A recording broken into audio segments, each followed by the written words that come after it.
so thankful for the Toronto movement. And I'll tell you a quick story that has nothing to do with what I think I'm going to speak on. But Bill and Benny went to Toronto, I think in '94. I'm terrible at time, so that's a guess. And we were in a little church in Weaverville, California. I mean, think about it. It's called Weaverville. Weaver.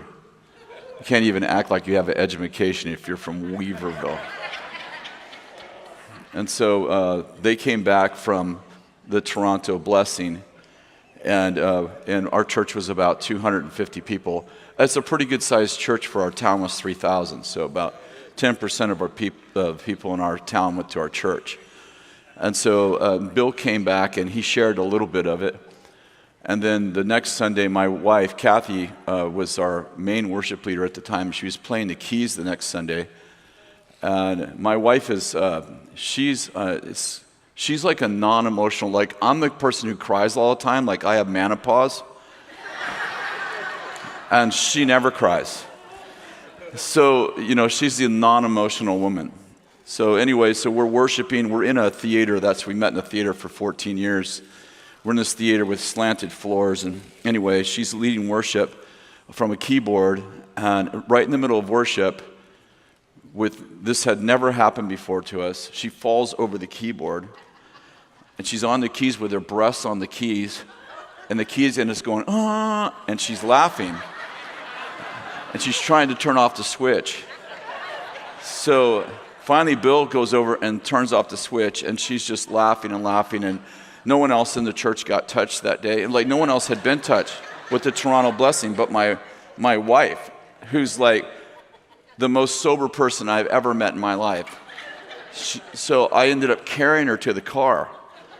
Ruined football. It's football season. All the guys used to come to my house for watch football after church on Sunday, and she would cook for them. She just sat on the couch laughing. Even when our team was losing, she's laughing and laughing. It's totally wrecked the whole day. Anyway, so then Tuesday is our elders meeting. So we're in the elders meeting early in the morning, and this one guy named Tom, who's just a really, really smart guy, and one of the wealthiest guy on our elder team, and very respected. We were talking about what happened with Kathy, and he said, well, I just don't think that's the Lord.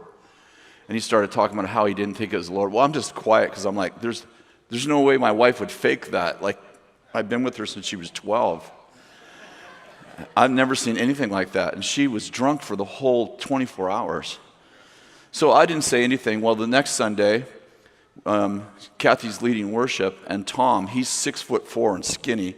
And like I said, the seats we're in a theater that on a slant, the seats are bolted down. And just in the middle of worship, Tom falls down, and he has a manifestation of being electrocuted. Wow. And he's stuck in between the seats. Wow. And he's just going, and he's the only one, right? There's nobody else. He's just electrocuted in between the seats, and he's 3 rows ahead of me. So I just walked up in between the seats, and I looked at him, I said, I just don't think that's God. And he looks at me and he's like, shut up, Vallotton.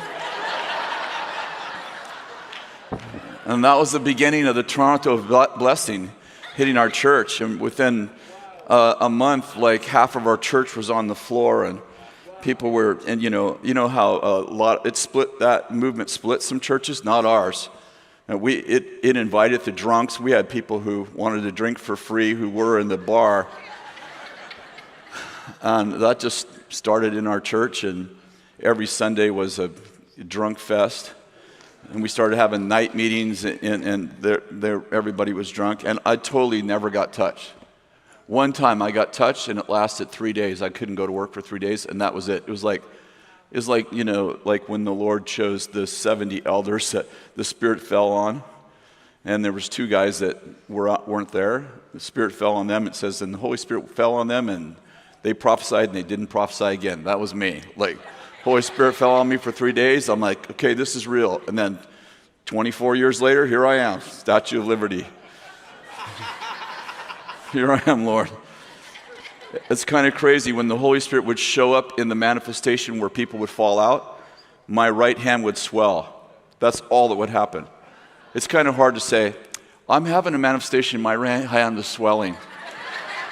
I'm with you guys.